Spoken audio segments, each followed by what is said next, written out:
ሰላም ጤና ይስጥልኝ የተከበራችሁና የተወደዳችሁ ተመልካቾቻችን ከብስራት ኤፍኤም የዩቲዩብ ቻናላችን የዕለተ ቅዳሜ የብስራት ስፔሻል ፕሮግራም ተጀምሯል። በዕለቱ ቆይታችን የሳምንቱ መጨረሻ ጨዋታዎችን ነው በስፋት የምንቃኘው። እጅግ የሚጠበቅ መርሃ ግብር ይደረጋል። በተለይ ዕለተ እሁድ ትልቁ ወሳኙ መርሃ ግብር ነው። በእንግሊዝ ፕሪሚየር ሊግ የዋንጫ ጉዞ ላይ ትልቅ ምዕራፍ ትልቅ ሽግግር ሊሆን የሚችል የዋንጫ አሸናፊውን በተወሰነ መንገድ ቢሆን ሊጠቁም የሚችል የጨዋታ መርሃ ግብር ይከናወናል። በኢቲሃድ ማንቸስተር ሲቲ ከአርሰናል ይጫወታሉ። ከዚያ ደግሞ ሌላኛው ትልቁ መርሃ ግብር በእለቱ የሚከናወን የምሽት 4 ሰዓቱ ጨዋታ ነው። በስታንፎርድ ብሪጅ ቼልሲ ከማንቸስተር ዩናይትድ ሁለቱን ጠንካራ የሊጉ ቡድኖች በዋንጫ ስኬት ውስጥ ባለፉት 15 እና 20 ዓመታት በሊጉ ክብር ከተቀዳጁ ቡድኖች መካከል የሚቀመጡ ኃያላን ናቸው። ሁለቱ ቡድኖች የሚያደርጉ ጨዋታ በእጅጉ ይጠበቃል። ሌሎችም ሊጎችን እንዳሰሳለን። ቅድሚያ ግን ትናንት የተከናወኑ ጨዋታዎች ነበሩ። ከአህጉራችን አፍሪካ እንጀምር። በአፍሪካ የካፍ ኮንፌዴሬሽን እና የካፍ ሻምፒዮንስ ሊግ ጨዋታዎች እየተደረጉ ይገኛሉ። በግማሽ ፍጻሜ ትናንት በኮንፌዴሬሽን ዋንጫ የግማሽ ፍጻሜ የመልስ ጨዋታ ዛማሌክን ከቤልዙዳድ ያገናኘ ጨዋታ ነበረ። ዛማሌክ እንደሚታወሰው በመጀመሪያው ዙር ከሜዳ ውጭ ቤልዙዳድን አሸንፎ ነበር 1-0። ትናንት ግብጽ ላይ በነበረው የጨዋታ መርሃ ግብር ዛማሌክ ቤልዙዳድ ያለ ጎል ነው ጨዋታቸውን 0-0 ማጠናቀቅ ያሉት። ስለዚህ በድምር ውጤት 1-0 አሸንፎ ዛማሌክ ለፍጻሜ ማለፉን አረጋግጧል። ይህ ጠንካራው የግብጽ ክለብ በፍጻሜ እንመለከተዋለን ማለት ነው። ሌላኛው የተከናወነ የጨዋታ መርሃ ግብር አለ። በጣሊያን ሴሪያ መሪውን ኢንተር ሚላን በሳንሲሮ ጁሴፔ ሜአዛ ከካግሊያሪ ያገናኘ ጨዋታ ነበረ። ትናንት ኔራዙሪዎቹ አሸንፈዋል። በማርከስ ቱራም፣ ኒኮሎ ባሬላና ፒዮትር ዜሌንስኪ ጎሎች 3-0 አሸንፈው ጨዋታውን 3 ነጥብ ማሳካት ችሏል። በመጀመሪያው አጋማሽ ተቸግረው ነበር። እርግጥ ነው በኳስ ቁጥጥር ድሎችን መፍጠር የተሻለው ቡድን ነበረ ኢንተር ሚላን። ነገር ግን ኳስና መረብን ማዋሃድ ቸግሯቸው ነበረ። ከረፍት መልስ ግን 3 ጎሎችን በማስቆጠር እጅግ አስፈላጊ 3 ነጥብ ማሳካት ችሏል። እንግዲህ ዘንድሮ ኢንተር ዋንጫውን ለማሳካት በጣም የቀረበ ቡድን ነው። ኢንዛጊ ከክለቡ ጋር መለያየት በኋላ ወደ ሳውዲ ማምራቱ ይታወቃል። በተወሰነ መንገድ ቢሆን ወደ ሪትም ለመጓዝ ሲቸገር ነበረ። ነገር ግን ከክርስቲያን ኪቩ መሾም በኋላ በጣም ብርቱ ቡድን ሆኖ በጣም በጥንካሬ እየተመለከተው እንገኛለን። ሴሪያውን ለማሳካት እንግዲህ ቀጣይ ጨዋታዎችን ብቻ መጠበቅ ነው እንጂ ማሳካቱ የሚቀር አይመስልም። ኢንተር ሚላን አሁን ላይ በ78 ያክል ነጥቦች ሊጉን እየመራ ይገኛል። ከእርሱ በመከተል የተቀመጠው ናፖሊ በ12 ያክል ነጥቦች ያንሳልና ቀሪ ጨዋታውን እንኳን ቢያሸንፍ ልዩነቱ ያጠባል። ቢሆንም ግን ኢንተር ሚላን ካለው ጥንካሬ አንጻር ከተጋጣሚዎቹ ጥንካሬ አንጻር ዋንጫውን የማሳካት እድሉ በጣም አስፍቶ ነው እየተጓዘ የሚገኘው። ኢንተር ሚላን በድጋሚ ሴሪያውን ለማሳካት እጅግ የቀረበ ቡድን ሆኗል። ሳስውሎን ከኮሞ ያገናኘ ተጠባቂ መርሃ ግብር ነበረ። ትላንት ግን የሴስክ ፋብሪጋሱ ኮሞ ሽንፈት ገጥሟቸዋል። ቮልፓቶና ንዞላ ናቸው ጎሎቹን ያስቆጠሩት ለሳሱሎ። አንዷን ጎል ደግሞ ለኮሞ ኒኮ ፓዝ ነው ኳስና መረብን ማዋሃድ የቻለው። ለፈው ተሸንፎ ነበረ በኢንተር ሚላን ኮሞ። በድጋሚ ደግሞ በዚህ ሳምንትም ትናንት ሽንፈት ገጥሞታል። ከሴሪ ቢ ካደገ በኋላ እድገቱ በጣም የፈጠነ ነበር። በጣም ራፒድ የሚባል እድገትን ነበር ያስመለከተው ኮሞ። ነገር ግን አሁን ላይ ባለፉት 2 ጨዋታዎች ላይ እጅግ ተቸግረዋል። ውጤት ለማስመዝገብ ማግኘት ከሚገባቸው 6 ነጥብ 6ቱን ማግኘት አልቻሉም። እናም በአውሮፓ መድረክ ለመሳተፍ ነው ዘንድሮ እቅዳቸው። አሁን ግን በተወሰነ መንገድ እየተንሻተቱ ይገኛሉ። ተቀናቃኛቸው እንደ ዩቬንቱስ፣ እንደ ሚላን፣ እንደ ሮማ ያሉ ቡድኖች ደግሞ ከሰሞኑ ውጤት እያስመዘገቡ ስለሚገኙ አሁን በአውሮፓ መድረክ የመሳተፍ እድላቸው በተለይ በቻምፒየንስ ሊግ ማለት ነው እየጠበበ መጥቷል። ትናንት ሽንፈት ገጥሟቸዋል። በፍራንስ ሊግ ሎንስን ከቱሉዝ ያገናኘ ጨዋታ ነበረ። ሎንስ ዘንድሮ ፓሪስ ሰን ጀርማን እየተፎካከረ የሚገኝ ብቸኛው የፈረንሳይ ክለብ ነው። ትናንት በቱሉዝ 2-0 ሲመራ ነበር። የኋላ ግን የሳውድ ቶማንሰን እና ጓው ጎሎች 3-2 እንዲያሸንፍ አድርገውታል። ትናንት ድል ማድረግ ይችሏል። ቀይ ካርድ በቱሉዝ በኩል ተጫዋች በገና በጊዜ ነው በቀይ ካርድ ከሜዳ የወጣው በ16ኛው ደቂቃ ላይ። እናም የኒውሜሪካል አድቫንቴጅ ተጠቅመው ሎንሶዎች ጨዋታውን አሸንፈው ከሜዳ ወጥቷል። ዛሬ የሚከናወኑ ጨዋታዎችን እንመልከት። በካፍ ሻምፒዮንስ ሊግ ተጠባቂ መርሃ ግብሮች ይደረጋሉ። ግማሽ ፍጻሜ ላይ ደርሷል። ባሳለፍነው ሳምንት ቱኒዚያ ላይ ማማሊ ሰንዳውንስ ወደ ቱኒዚያ ምርቶ ስፔሊያንስ ደ ቱኒዝን አሸንፎ ነበረ። እናም የመጀመሪያው የደቡብ አፍሪካ ክለብ ነበረ ወደ ቱኒዚያ ላይ የቱኒዚያን ክለብ ማሸነፍ እየቻለ 1-0 አሸንፎ ነበር። ደቡብ አፍሪካ ላይ ዛሬ ይጫወታሉ። ሰንዳውንስ ከስፔሊያንስ ደ ቱኒዝ የሚጠበቅ የግማሽ ፍጻሜ መርሃ ግብር። ሌላኛው መርሃ ግብር ሁለቱን የሞሮኮ ቡድኖች የሚያገናኘው ጨዋታ ነው። በርካኔን ከፋራባት ያገናኛል። ፋራባት ዘንድሮ የሞሮኮ ቦቶሎ ሊግንም እየመራ ይገኛል ፕሮ ሊጉን። ከዚያም ባለፈ በካፕ ቻምፒዮንስ ሊግ በጣም ስኬታማ ጉዞ እያደረገ ይገኛል። የመጀመሪያው መርሃ ግብር 2-0 አሸንፎ ነበረ። አሁን ደግሞ የመልሱን ጨዋታ ከበርካኔ ጋር ይጫወታል። በርካኔ ባለፈው ውድድር ዓመት የካፍ ኮንፌዴሬሽን ዋንጫ አሸናፊ እንደነበረ ይታወሳል። እነዚህ 2 የካፍ ቻምፒዮንስ ሊግ የግማሽ ፍጻሜ የመልስ ጨዋታዎች ተጠባቂ ሆነው ይቀጥላሉ። በዚህ መንገድ ጨዋታዎቹ ይደረጋሉ። ወደ እንግሊዝ ወሰዳችሁ የዕለቱ ትልቁ መርሃ ግብር በስታንፎርድ ብሪጅ ቸልሲን ከማንቸስተር ዩናይትድ የሚያገናኘው የጨዋታ መርሃ ግብር ነው። በተመሳሳይ ዓላማ ላይ የሚገኙ ቡድኖች ናቸው። ቸልሲም ሆነ ማንቸስተር ዩናይትድ እንግዲህ ቀደም ባሉት ዓመታት ለዋንጫ የሚፎካከሩ ቡድኖች ነበሩ። ዘንድሮ ግን ከዚያ ጥንካሬያቸው ተንሸራተው በአውሮፓ መድረክ ለመሳተፍ የሚፍጨረጨሩ ቡድኖች ሆነው አግኝተናቸዋል። በተለይ ዩናይትድ የበለጠ የተሻለ ቡድን ሆኗል። ባለፉት ሳምንታት ከቸልሲ ይልቅ ከማይክል ካሪክ ሹመት በኋላ በጣም የተለየ ለውጥን ነው ያስመለከተው፣ በውጤትም በጨዋታ መንገድም ማለት ነው። በአንጻሩ ከኤንዞ ማሬስካ ስንብት በኋላ ያም ሮዚነርን የቀጠረው ቸልሲዎች ጅማሬያቸው በጣም ብሩህ ነበረ። ነገር ግን ከጨዋታ በጣም የተንሸራተቱ መጥቷል። ተጠባቂው መርሃ ግብር በስታንፎርድ ብሪጅ የሚከናወን ነው የሚሆነው። ከጨዋታ ፊት ሊያም ሮዚነር ኤንዞ ፈርናንዴዝን በተመለከተ እንደሚታወሰው ክለቡን በተመለከተ በሰጠው ሀሳብ ሁለት ጨዋታዎች ተቀጥቶ እንደነበረ ይታወሳል። ይቅርታም ጠይቆ ነበር። ነገር ግን ቅጣቱ ጸንቶ አልተሰለፈም ነበር ባለፉት ሁለት ጨዋታዎች በቸልሲ በኩል። እናም ከቡድን አጋሮቹ ጋር አሁን ልምድ ሰርቷል። እናም መሰለፍ እድል እንደሚኖረው ሊያም ሮዚነር ተናግሯል። ቻሎባህን በተመለከተ አሁን ላይ ለመጫወት በጣም ቀርቧል ሲሉ ሀሳባቸውን ሰጥቷል። ሊቭ ኮሊልን በተመለከተ የውድድር ዓመቱ ከመጠናቀቁ በፊት ወደ ጨዋታ እንደሚመለስ ተስፋ እናደርጋለን ብሏል። ዕለተ አርብም ከ21 ዓመት በታች ቡድኑ ጋር ተጫውተው ነበረ ሊቭ ኮሊል። እናም በቅርብ ጊዜያት ወደ ዋናው ቡድን እንደሚካተት ሊቭ ኮሊል ይታወቃል። በገጠመው መጥፎ ጉዳት ምክንያት ለወራት ከሜዳ ርቆ እንደነበረ የእንግሊዛዊ ተጫዋች የሚታወሰው ጉዳይ ነው። እናም ቻምፒየንስ ሊግን በተመለከተ አሁንም እንግዲህ እድሎች አሉን፣ ስለዚህ ያለን እድል መጠቀም አለብን የሚል ሀሳባቸውን ሰጥቷል። ከዚያም ባለፈ በጨዋታው የመጀመሪያ ጎል ለማስቆጠር በጣም በጥንካሬ መጫወት አለብን፣ ምክንያቱም የመጀመሪያ ጎል ማስቆጠር ከቻልን መልካም አጋጣሚዎች ወደኛ ይመጣሉ ሲሉ ሊያም ሮዚነር ሀሳባቸውን የሰጡበት አጋጣሚ ነው ያለው። ማይክል ካሪክን በተመለከተ እንደ ተጫዋች በጣም ማደንቀው ተጫዋች ነው። ከዚያም ወደ ዩናይትድ ከመጣ በኋላ በጣም ጥሩ ለውጥን አስመልክቷል። እናም በጥሩ መንገድ ቡድኑን እያገለገለ እንደሚገኝ አስባለሁ ሲሉ ሊያም ሮዚነር ሀሳባቸውን የሰጡበት አጋጣሚ ነው ያለው። ማንቸስተር ዩናይትድን በተመለከተ ማይክል ካሪክ ከኮሚኑ ጋር በተያዘ እንደሚታወሰው ከሊድስ ጋር በነበረው መርሃ ግብር በልምድ ላይ በገጠው መጠነኛ ጉዳት አልተሰለፈም ነበረ። እናም የኮሚኒ ያለው መኖር በተለይ አማካይ ክፍሉ ሚዛን አስቶት ነበረ። የካስሚሮና ኮሚኖ ጥምረት በተለይ ካሪክ ወደ ቡድኑ ከመጣ በኋላ አማካይ ክፍሉ በጣም የተለየ ጥራትን ሲያስመለክተን ነበር። ነገር ግን አማራጭ በማጣት ኡጋርቴን ነበር ከካስሚሮ ጋር ያጣምረው ማይክል ካሪክ። እና አማካይ ክፍሉ በጣም የተሰበረ አላማ ያለው አማካኝ አይመስልም ነበር። በጣም ሲቸገሩ ነበር። ያ በጥንካሬ የምናውቀው ካስሚሮ ስህተቶችን የሚሰራ በጣም ሜዳ ላይ የሚቸገር ተጫዋች ሆኖ ነበር የተመለከትነው። እናም ኮሚኖን በተመለከተ ከቸልሲ ጋር ለመጫወት ዝግጁ ለመሆን በጣም ጠንክሮ እየሰራ እንዳለ ገልጿል። የተወሰኑ ልምዶች አሉን እና ያንን ተመልክተን እንወስናለን ሲሉ ሀሳባቸውን ሰጥቷል። ነገር ግን የመሰለፍ ዕድሉ ኮሚኖ በጣም ሰፊ ስለመሆኑ ማይክል ካሪክ ተናግሯል። የተጫዋች ቅያሬን በተመለከተ እርሱ ወደ ክለቡ ከመጣ በኋላ ተጫዋቾችን ለመቀየር በጣም ይዘገያል የሚል ትችቶች ሲሰነዘሩ ነበረ። ከ65 ደቂቃ በኋላ ይጠብቃል እና በቶሎ ተጫዋቾችን አይቀይርም የሚል ሀሳብ ሲነሳ ነበረ። ሁሉም ሰዎች የተለያየ ሀሳብ ያላቸው ያመለካከት ጉዳይ ነው። ተጫዋቾችን ለመቀየር ግን ብዙ ምክንያቶች ከግምት ውስጥ መግባት አለባቸው ብሏል። እነዚያ ቅያሬዎች በተለየ መንገድ ሜዳ ላይ ምን ለውጥ ያመጣልናል የሚለውን ነገር ማሰብ ስለሚገባ ነው የሚል ሀሳብ የሰጠበት አጋጣሚ ያለው ማይክል ካሪክ። ዶርጉን በተመለከተ ፓትሪክ ዶርጉ እንደሚታወሰው በተለይ ከካሪክ መምጣት በኋላ በጣም የተለየ ዊንግ ባክ ስፍራ ላይ ጎሎቹን የሚያስቆጥር ለቡድኑ ግልጋሎት በጣም ሁነኛ ተጫዋች ነው ስንመለከተው ነበርና ተጎርቶ ግን ለሳምንታት ከሜዳ መራቁ ይታወሳል። ዶርጉን በተመለከተ አሁንም ከቡድኑ ጋር ሙሉ ልምድ መስራት አልጀመረም፣ ዝግጁ አይደለም ለቱ ጨዋታ የሚል ሀሳብን ሰጥቷል። ነገር ግን በጥሩ ሁኔታ ለማገገም በታቀለት መንገድ እየሄደ እንደሚገኝ ሀሳቡን ሰጥቷል።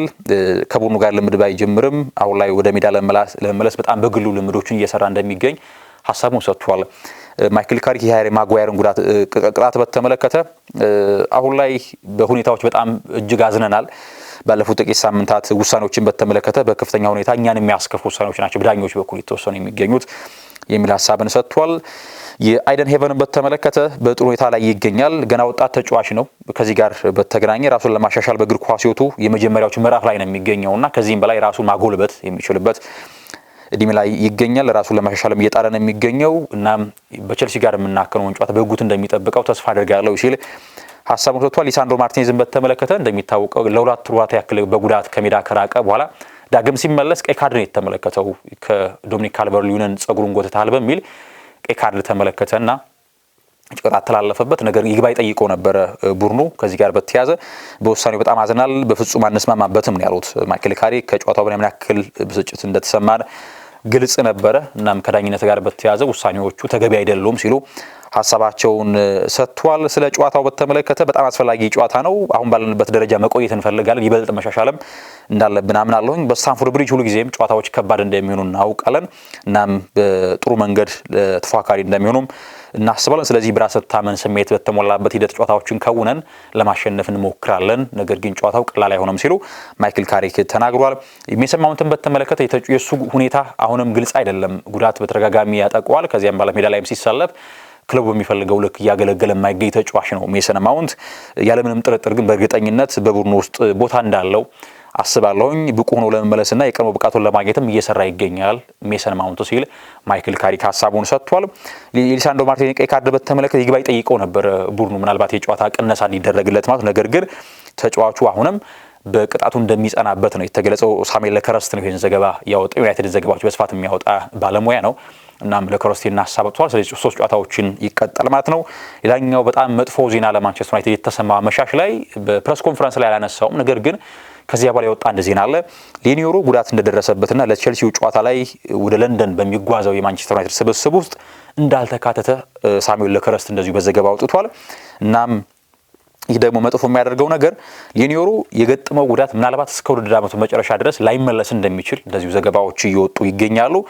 ስለዚህ በእለቱ ጨዋታ ብቸኛው እንግዲህ የመሀል ተከላካይ አይደን ሄቨን ብቻ ነው። ምክንያቱም ሃሪ ማጓየርና ሊሳንድሮ ማርቲኔዝ በቅጣት አይሰለፉም። ማቲያስ ደሊት በጉዳት የለም። ስለዚህ አሁን ደግሞ ሌኒዮሮ ከተጎዳ ብቸኛው ሴንተር ባክ አይደን ሄቨን ሆኖ በስታንፎርድ ብሪጅ ለማንቸስተር ዩናይትድ እንመለከተዋለን ማለት ነው። እንዲያውም ተከላካዮቹን ስመለከት ነበረ ወደ ለንደን ከተጓዙት ሉክ ሻው፣ ዲየጎ ዳሎ፣ አይደን ሄቨን፣ ኑሳይር ማዝራዊ፣ ታይለር ማላሲያ እንደሆኑ ዘገባዎችን ስመለከት ነበር። ምናልባትም የሺፍት አድርገው ማይክል ካሪክ በሴንተር ባክ ከአይደን ሄቨን ጋር ዲየጎ ዳሎ አሊያስ ደግሞ ሉክ ሻውን ያጣምራሉ የሚለው ይጠበቃል። ነገር ግን ይህ የመከላከል ጥንካሬያቸው መዋቅራቸው እንደሚሸረሸር ነው የሚታመነው። ምክንያቱም ሁነኛ ተከላካዮቻቸው ሃሪ ማጓየር፣ ሊሳንድሮ ማርቲኔዝ፣ ማቲያስ ደሊት፣ ሌኒዮሮ የሉም። ስለዚህ አይደን ሄቨን ከልምድ አንጻር እምብዛም በሊጉ ልምድ የለው ተጫዋች ነው። እርሱን ከማን ጋር ያጣምራሉ የሚለው ይጠበቃል። ምናልባት ሉክ ሻውን አሊያም ደግሞ ዲየጎ ዳሎ፣ ኑሳይር ማዝራዊ ሊጠቀሙ እንደሚችሉ ሴንተር ባክ ይጠበቃል። ነገር ግን ቸልሲ የፊት መስመራቸው ጠንካራ ነው። እርግጥ ነው በሚገባቸው ልክ ጎል እያስቆጠሩ አይገኙም። ነገር ግን የጆዋ ፔድሮ ጥራት፣ የኮል ፓልመር፣ ኢስቴቫው፣ ፔድሮ ኔቶ ስንመለከት በመከላከል መዋቅሮ ሊቸገር እንደሚችል ክለቡ ይታሰባል። እና ይህ መጥፎ ዜና ነው የሌኒዮሮ መጉዳት። በለቱ ጨዋታ ብቻም ሳይሆን እስከ ዓመቱ መጨረሻ የማይመለስ ከሆነ ማቲያስ ደሊት አሁን በጉዳት ምክንያት የማቀቀን የሚገኘው በቶሎ ይመለሳል ተብሎ አይታሰብም። በጣም እንግዲህ አንዳንድ ተጫዋቾች እድለኛ አይደሉም። ወደ ቀደመ ብቃቱ እየተመለሰ ባለበት ሰዓት በገጠመው ጉዳት ለወራት ከሜዳ ራቀ። እናም አሁንም እንዳላገገመ ነው ሊሳንድሮ ማርቲኔዝ የተገለጸው። እናም ምሽት የሚከናወነው ጨዋታ በእጅጉ ይጠበቃል። አሁን ላይ እንግዲህ ልዩነታቸው በ7 ያክል ነው። ቸልሲ ማሸነፍ ከቻለ ወደ 4 ያጠባል። ነገር ግን ዩናይትድ ደግሞ ድል ከቀናው ልዩነቱን በጣም በማስፋት በአውሮፓ መድረክ ለመሳተፍ ይበልጡን እድሉን የሚያሰፋበት አማራጭ ነው የሚጠቀመው። እንዳነሳውላችሁ ቀደም ሲል ማንቸስተር ዩናይትድ ከካሪክ ሹመት በኋላ በጣም በሊጉ በጣም ጠንካራ ከሚባሉ ይሄ ግልጽ የሜዳ ላይ ዘይቤ ካላቸው ቡድኖች መካከል ከግንባር ቀደምቶቹ አንደኛው ቡድን ነው ማንቸስተር ዩናይትድ። ቸልሲ በአንጻሩ በጣም በውጤት ማጣት ውስጥ የሚገኝ ቡድን ነው። ስለዚህ ዛሬ ቸልሲ ማሸነፉ ከ3 ነጥብም በላይ ነው። አንደኛ ኮንፊደንሱ የሚገነባበት አጋጣሚ ነው። ለዩናይትድም እንደዚያው ነው።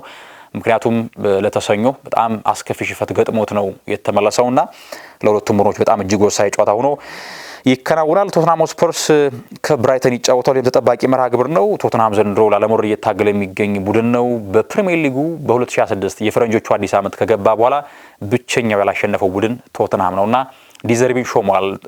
ቶማስ ፍራንክን አሰናብተው ዲዘርቢ በመጀመሪያ መርሃ ግብራቸው በሰንደርላንድ ተሸንፈው ነው የጀመሩት። ዛሬ ከብራይተን ጋር ይጫወታሉ። የቀድሞ ክለባቸው ነው ብራይተን። እንደሚታወቀው የብራይተንን ከፍታ ማምጣት ከቻሉ አሰልጣኞች መካከል ይጠቀሳሉ። ግራሃም ፖተር እና ዲዘርቢ ብራይተን በሊጉ ብርቱ እንዲሆን ካደረጉ አሰልጣኞች መካከል የሚቀመጡ ናቸው። ከዚያም በኦሎምፒክ ዲ ማርሴይ ፈረንሳይ ያቀኑ ዳግም ወደ እንግሊዝ ተመልሰው ሊሉዋይቶቹን እየመሩ ይገኛሉ። ከጨዋታው ፊት ዲዘርቢ ክርስቲያን ሮሜሮን በተመለከተ ከውድድር ዓመቱ ውጭ መሆኑን ጠቅሷል። በጣም አዝኛለሁ፣ ለእርሱ ለቡድናችን በጣም አስፈላጊና መሪያችን ነበረ የሚል ሀሳብ ሰጥቷል። ጉሌርሞ ቪካሪዮን በተመለከተ አሁንም እንዳላገገመ ተናግሯል። ኪንስኪ ግብ ጠባቂው ነው ይቀጥላል ማለት ነው።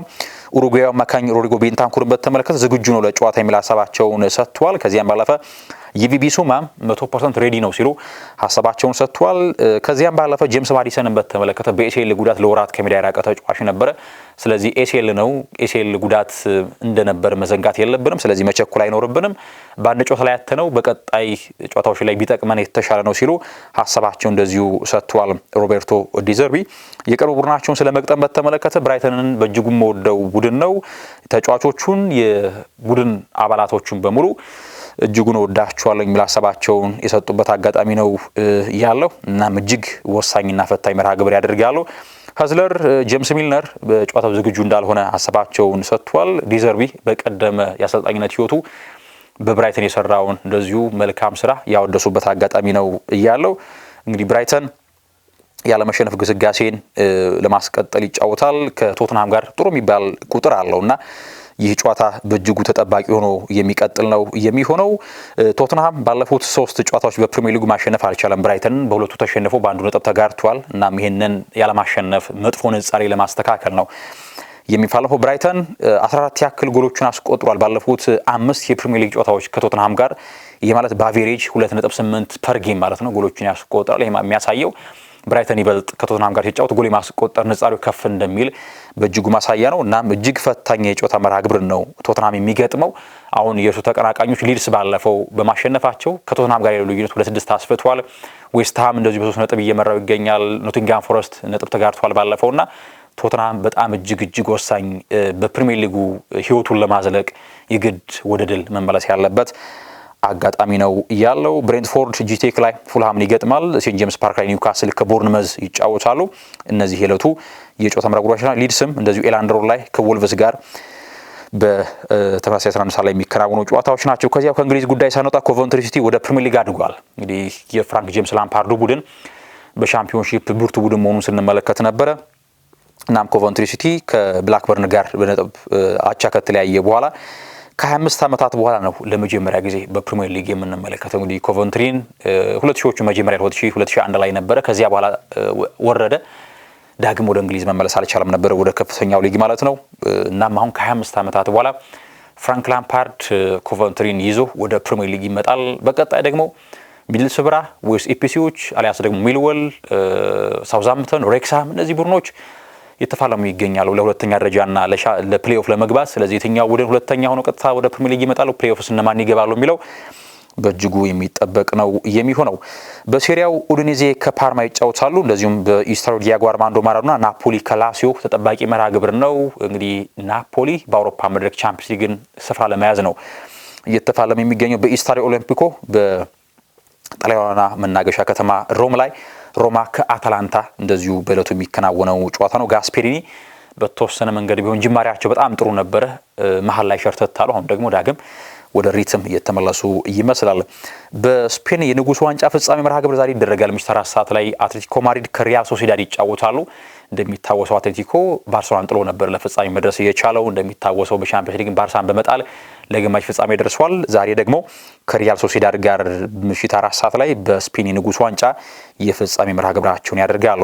በቡንደስሊጋ ዶርትሙንድ ከሜዳ ውጭ ሆፈንሃይምን ይገጥማል። በጣም ጠንካራ ተጋጣሚ ነው ሆፈንሃይም። ኡኒየን በርሊን ከቮልስቡርግ፣ ቨርደር ብሬመን ከሃምቡርግ፣ ባየር ሌቨርኩሰን በባየር አሬና ላይ ኦግስቡርግን ይገጥማል። ፍራንክፉርት ከሌፕዚግ ሌላኛው የዕለቱ የቡንደስሊጋ የጨዋታ መርሃ ግብር ሆኖ ይደረጋል። የፍራንስ ሊጋ ጨዋታዎች ለጠቁማችሁና ቆይታዬን ማጠቃለል ይሆናል። ሎሪዮ ከኦሎምፒክ ዲ ማርሴ ይጫወታሉ። ኦንጄ ከሉአቭረ፣ ሊል ደግሞ ከኒስ የዕለቱ የፍራንስ ሊጋ የዕለተ ቅዳሜ የጨዋታ መርሃ ግብሮች ናቸው። በእጅጉ የሚጠበቁ መርሃ ግብሮችን ዛሬ በተወዳጁ ብስራት ኤፍኤም 101.1 መከታተል ትችላላችሁ። የተከበራችሁ ተመልካቾቻችን ቆይታችን ይመስል ነበር። ተፈራ ታመነ ከመላው የስቱዲዮ ባለሙያዎች ጋር ጊዜን አሳልፌያለሁኝ።